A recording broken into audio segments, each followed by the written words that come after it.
Alias తలా మహ్దీ అనేటువంటి ఒక వ్యక్తి ఇక్కడ కనిపిస్తున్న చూడండి. కింద ఫోటోలో కనిపించేటువంటి ఆ నిమిషప్రియ పక్కనే ఆ బనీన్తో కనిపించేటువంటి ఆ వ్యక్తే ఇక్కడ తన భర్త, నిమిషప్రియ భర్త తను. సో నిమిషప్రియకు సంబంధించి తనతో వీడే ఇక్కడ కనిపించే ఈ వ్యక్తి నిమిషప్రియతో పాటుగా అక్కడ పరిచయమైన వ్యక్తి. సో తలాల్ అనే వ్యక్తితో నిమిషప్రియ పరిచయం ఏర్పడింది. ఆ తర్వాత ఇద్దరం కలిసి పార్ట్నర్షిప్లో మనం బిజినెస్ స్టార్ట్ చేద్దాం అనుకున్నారు. తను ఎక్స్పర్ట్ నర్స్ కాబట్టి నర్స్గా తను ఉంటుంది. దాంట్లో పర్మిషన్స్ అండ్ ఇన్వెస్ట్మెంట్స్లో భాగంగా తలాల్ సహకరిస్తానని చెప్పి తలాల్ అంగీకరించి తనతో క్లినిక్ స్టార్ట్ చేయించాడు.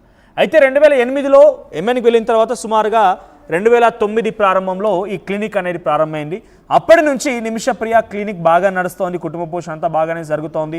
1-2 సార్లు రాకపోకలు కూడా అయిపోయాయి. కేరళకు రావడం, కూతురుని చూసుకోవడం, కూతురుతో మాట్లాడడం, ఫోన్లో భర్తతో మాట్లాడడం, తల్లితో మాట్లాడడం అంతా బాగానే జరుగుతోంది. అక్కడ క్లినిక్ కూడా బాగా నడుస్తోంది.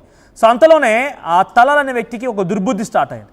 నిమిషప్రియని పూర్తిగా తన భార్యలా ఉండిపోమని చెప్పి బెదిరిస్తూ ఉండేవాడట. నిమిషప్రియ ఇక పూర్తిగా నా దాని వైపో, నాతో పాటే ఉండాలి అని చెప్పి తన పాస్పోర్ట్లు, వీసాలన్నీ కూడా దగ్గర పెట్టుకొని ఎటువంటి విధంగా బయటికి వెళ్లకుండా అడ్డుకునేవాడట. అట్ ది సేమ్ టైం ఆ క్లినిక్ కూడా వాడి పేరు మీద ఉంది. తను అక్కడ పనిచేస్తూ ఉంది.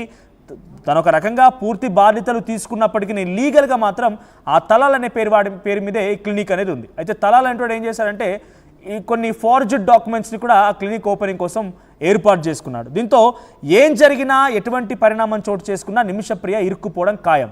కాబట్టి పదే వేధిస్తూ ఉండేవాడు. ఎంతలా అంటే కనీసం తను ఆహారం తీసుకోవాలన్న వాడు పర్మిషన్ కావాలి. ఎన్నిసార్లు అంటే చాలా ఇష్టానుసారంగా తనకి మత్తు మందులు ఇచ్చి కొన్ని 100 సార్లు తనపై లైంగికంగా దాడికి పాల్పడ్డాడట. అత్యాచారం చేశారట. తనని ఘోరంగా హీనాతిహీనంగా తన పట్ల ప్రవర్తిస్తూ ఉండేవాడట. సో ఇవన్నీ బ్లాక్మెయిల్ చేయడం, తనపైన అత్యాచారాలు చేయడాలు ఇవన్నీ జరుగుతున్నాయి. దేశం కాని దేశం ఎక్కడికో వెళ్ళిపోయి అక్కడ తను బతకాలనుకుంది. తన కుటుంబం పోషణ కోసం అక్కడ వెళ్ళిపోయి అనేక ఇబ్బందులు పడి అన్నీ ఊర్చుకుంది. ఇక 2017లో ఒక ఆలోచన వచ్చింది నిమిషప్రియకి. ఎలాగైనా కూడా వీడి నుంచి తప్పించుకోవాలి, నిమిషప్రియ ఎలాగైనా తలాల్ అనేటువంటి వారితో తప్పించుకోవాలని చెప్పి ఇక ఒక పక్కా ప్లాన్ వేసింది. అతన్ని హతమార్చి అతని దగ్గర డాక్యుమెంట్స్ని తీసుకొని అక్కడి నుంచి తిరిగి ఇండియాకి రావాలని ఒక ఆలోచన చేసింది నిమిషప్రియ. అందులో భాగంగానే 2017లో తలాల్ అనేటువంటి వ్యక్తిని తన ఇంటికి పిలిచి తను ఉండేటువంటి ప్లేస్కి వచ్చిన తర్వాత ఆ తలాల్ అనే వాడికి ఒక ఇంజెక్షన్ ఇచ్చిందట, ఓవర్ డోస్ ఇంజెక్షన్. దాని కారణంగా వాడు చచ్చిపోయాడు.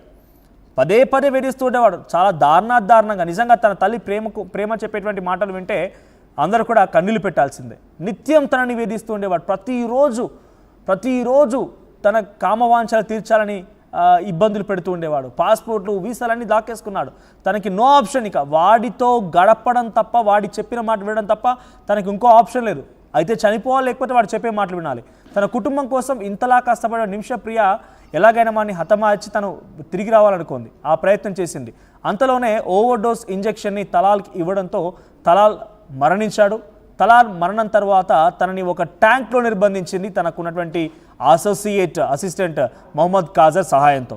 సో అక్కడ దాచిన తర్వాత కొన్ని రోజుల పాటుగా ఆ కుటుంబం వెతికింది. మొహమ్మద్ ఖలీఫా మొహమ్మద్ తలాల్ కుటుంబం వెతకసాగింది. నిమిషప్రియ దగ్గర అనుమానంతో పోలీసు అక్కడికి చేరుకొని నిమిషప్రియని ఇన్వెస్టిగేషన్ చేస్తే అసలు విషయం బయటపడింది. ఇప్పుడు ఆ విషయం ఆధారితంగా 2017లో తనకి మరణశిక్ష విధించింది అక్కడి న్యాయస్థానం. సో రేపు తనకి మరణశిక్ష విధించబోతున్నారు. సో రేపు తనకి మరణశిక్ష విధించబోతున్న కొన్ని గంటలు మాత్రమే ఉంది. అయితే మన దగ్గర రాష్ట్రపతిని ఆశ్రయించింది ఆ కుటుంబం, న్యాయస్థానాన్ని ఆశ్రయించింది, ఎంతోమందిని ఆశ్రయించింది, ఎన్నో రకాల వ్యక్తుల్ని ఆశ్రయించింది. సో ప్రస్తుతానికి ఇంత ప్రయత్నాలు జరిగినా కూడా చివరాఖరణ సుప్రీంకోర్టును కూడా ఆశ్రయించింది. సుప్రీంకోర్టు కూడా వెళ్ళినటువంటి ఆ కుటుంబానికి చుక్కెదురైంది. కేంద్రం చాలా స్పష్టంగా తెలియజేసింది, మాకు పరిమితులు ఉంటాయి కాబట్టి ఏం చేయలేము. ఇక చివరాఖరణ మిగిలింది ఒకే ఒక అంశం, దియా. ఇంతకీ దియా అంటే ఏంటి అంటే బ్లడ్ మనీ. ఒకవేళ కనుక ఆ తలాల్ కుటుంబం నిమిషప్రియ ఇప్పుడెప్పుడే కాదు, నిమిషప్రియకు సంబంధించి ఆ సేవ్ నిమిషప్రియ యాక్షన్ కౌన్సిల్, తనకు సంబంధించిన అడ్వకేట్ శామ్యూల్ అందరూ కూడా చాలా రోజులుగా ప్రయత్నం చేస్తున్నారు. నిమిషప్రియని బయటికి తీసుకురావడం కోసం చాలా రకాల ప్రయత్నాలు, అంటే 1 కాదు 2 కాదు, డైరెక్ట్గా ఒక పెద్ద ఎత్తున ఒక క్రౌడ్ ఫండింగ్ని స్టార్ట్ చేశారు. క్రౌడ్ ఫండింగ్ని స్టార్ట్ చేసి కొంత డబ్బులు కూడా కూడగట్టే ప్రయత్నం చేశారు. కానీ ఆ కుటుంబం మొదట్లో ఒప్పుకున్నట్టుగా మాట్లాడి ప్రవర్తించింది, కొంత పాజిటివ్గా రియాక్ట్ అయింది, మేము క్షమాభిక్ష పెడతాం నిమిషప్రియ కరెంట్ గారు చెప్పిందట. తర్వాత ఇప్పుడు 8 కోట్లు డిమాండ్ చేస్తోంది. 8 కోట్లు ఇచ్చినా కూడా ఆ కుటుంబం అంగీకరించే అవకాశం కూడా లేదు. అంటే ఆ కుటుంబం నిమిషప్రియని క్షమాభిక్ష పెట్టడానికి అంగీకరించకపోవడం కారణంగా ప్రస్తుతానికి ఇక అన్ని దారులు మూసుకుపోయాయి. ఇప్పటికీ కూడా నేను ఈ వార్త చెప్పే సమయానికి చాలా అథెంటిక్ ఇన్ఫర్మేషన్ని, అక్కడ జరుగుతున్నటువంటి చర్చని, కేరళ మీడియా కథనాల్లో వస్తున్న వార్తల్ని, ప్రేమ తను పలు మీడియా సంస్థలతో మాట్లాడిన మాటల్ని, నిమిషప్రియ తల్లి మాట్లాడిన మాటల్ని నేను పదే పదే క్రాస్ చెక్ చేసి మీకు అథెంటిక్ ఇన్ఫర్మేషన్ పాస్ చేస్తున్నాను. యెమెన్లో ఇంకా అక్కడి మినిస్టర్ ఆఫ్ ఎక్స్టర్నల్ అఫేర్స్ సంబంధించిన అధికారులు కానివ్వండి, అట్ ది సేమ్ టైం ఇటు నిమిషప్రియ అడ్వకేట్ ఆయన శామ్యూల్ ఆయన కూడా చాలా తీవ్రంగా ప్రయత్నం చేస్తున్నారు. బ్లడ్ మనీని అంగీకరింపజేసే విధంగా ఎట్లాగైనా తన కుటుంబానికి సంబంధించి జరిగిన నష్టాన్ని మేము డబ్బుల రూపేణా తీరుస్తాము, మీరు నిమిషప్రియకి క్షమాభిక్ష పెట్టండి అనేటువంటి ఆ ప్రయత్నంలో భాగంగా ఇప్పుడు కూడా ఇంకా ప్రయత్నాలు జరుగుతున్నాయి. కొన్ని గంటలే మిగిలి ఉంది. రేపటికల్లా మరణశిక్ష విధించబోతున్నారు అని అంటే కనుక ఇప్పుడు ఆల్రెడీ సమయం నేను చెప్పేటువంటి ఈ వార్త చెప్పే సమయానికల్లా సగం రోజు కావచ్చింది, 15వ తేదీ రోజున. ఇంకా కేవలం కొన్ని గంటలు మాత్రమే మిగిలి ఉంది. సో రేపటికల్లా, రేపు నేను అది ఎగ్జాక్ట్గా మరొక 24 గంటలు ఈ వార్త చెప్పే సమయానికల్లా నిమిషప్రియకి మరణశిక్ష విధించడం ఖాయం. ప్రభుత్వాలు ఏం చేయలేకపోతున్నాయి. నిన్న ఆల్రెడీ ఆర్టీవీ ఇదే విషయాన్ని మీకు చెప్పినప్పుడు మీరు చాలామంది కూడా రియాక్ట్ అయ్యారు, మీ కామెంట్స్ రూపంలో తెలియజేశారు. నిమిషప్రియని కాపాడాలి, ప్రభుత్వాలు రియాక్ట్ అవ్వాలి, మోడీ ప్లీజ్ సేవ్ నిమిషప్రియ అంటూ కూడా చాలామంది కామెంట్ చేసే ప్రయత్నం చేశారు. ఆ కామెంట్స్ అన్నింటినీ పరిగణలోకి తీసుకొని మళ్ళీ మీకు దాని విషయంలో కొన్ని అప్డేట్స్ చెప్పడానికి నేను మళ్ళీ మీకు ఈ వార్త చెప్తున్నాను.